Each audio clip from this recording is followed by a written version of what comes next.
Even if you work hard, do extras, have a great diet on top of everything else you do, if you're still making some of these mistakes, you're stopping yourself from reaching your potential.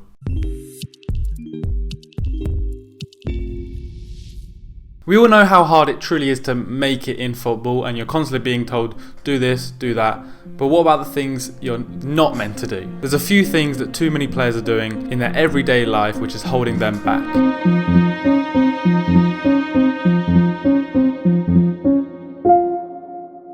At the end of the day, football is a team game, and no individual is bigger than their team. Once you step foot on that pitch, the most important thing is your team winning. And you may have to make some personal sacrifices in order to give your team the biggest chance possible to win. Of course, your development is crucial, and that should also constantly be in your mind. And this whole topic can actually change and develop depending on what age group you're playing. However, throughout football at the senior level, the team's performances and results are the single most important thing. No matter whether you're a key starter or just a bench warmer, everything you should do should be towards or aiding your team winning.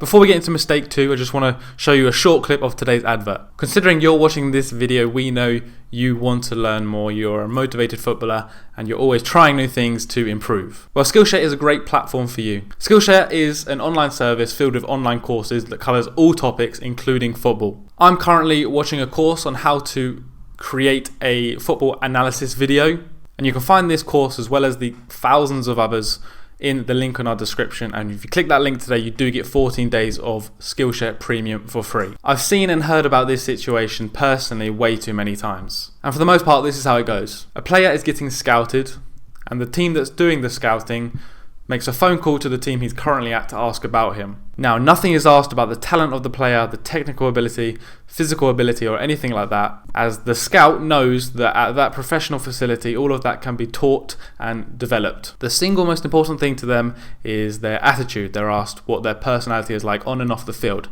and that is the single most important thing to them.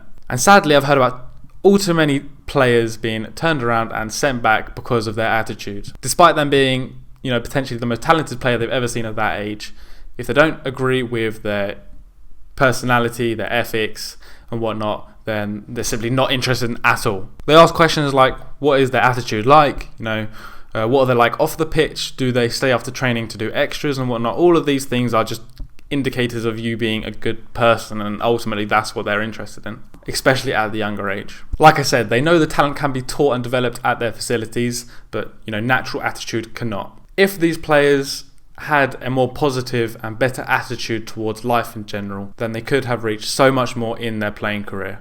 To put it simple, a bad attitude is a career killer. A few small steps you can take towards having a better attitude is by simply trying to implement a more positive attitude and mentality throughout your day-to-day life. Start thinking about things in a more positive manner. Now, this won't change everything, but like I said, this is just a few simple steps you can take towards having a better attitude. Start being open to learning from others, learning from your peers, your teammates, friends, family, everything. Take accountability for your own mistakes and never stop learning.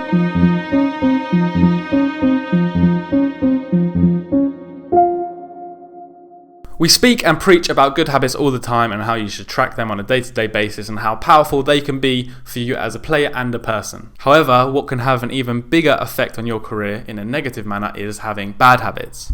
And it's more than likely that you're already aware of your bad habits and you know you should stop them, but as they're a habit, that's easier said than done. But the method to stop these bad habits that you're already aware of is pretty similar to starting a new habit. Implementing a habit tracker will do you wonders if you're trying to do this. Now, instead of ticking off the habit once you do it for a normal positive habit tracker as you'd imagine, this time you're going to tick it off if you go throughout the whole day without doing this habit. You're probably aware already, but if you're not, we do have a free habit tracker sort of footballer checklist. That will be the first link in our description. You can download that. Once you download it, you can develop another one for your own needs. So you can have a small list of the positive habits you want to track and the negative habits. Of course, the harder and the bigger the habit is, the longer it will take for it to actually become a habit or get rid of this habit. So start with 1 or 2 habits that you want to get rid of. Tick it off as much as you can. Obviously, you want to do every day, but set yourself realistic goals with it. And then build it on from from habit to habit to habit, and then before you know it, all of your bad habits will be completely gone.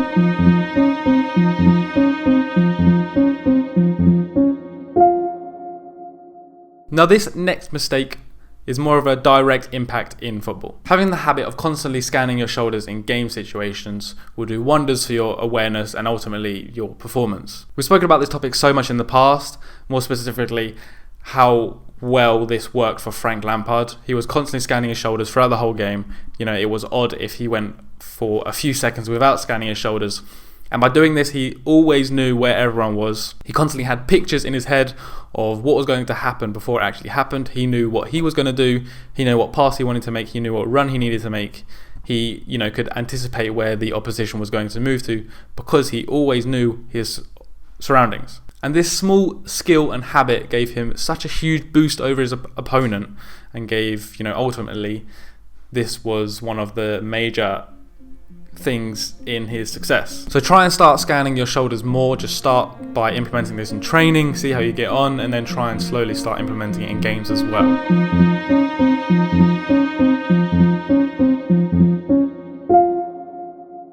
Before we get into this last mistake, I just wanted to quickly say, if you're enjoying this video, please hit the subscribe button and leave a like as well, as it does truly give this channel a boost. And also, over 50% of you are not currently subscribed to our channel.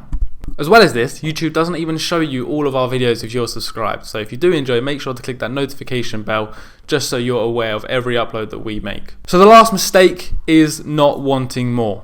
Being satisfied with your current results and situation will hold you back. You have to want more. Constantly think about what more you can do to improve, and also think about the things that you're currently doing and how you can make them more effective and efficient. Never being satisfied is the key to improvement, and never set your own limits on your potential. Take Cristiano Ronaldo, for example. In the eye of 99% of people, he's one of the best athletes to ever exist, and some people would say he's achieved everything and can't do anything more. Yet, to this day, he's still setting himself new goals and challenges every single day. So why would you do any different? That just about wraps up the mistakes I wanted to discuss today.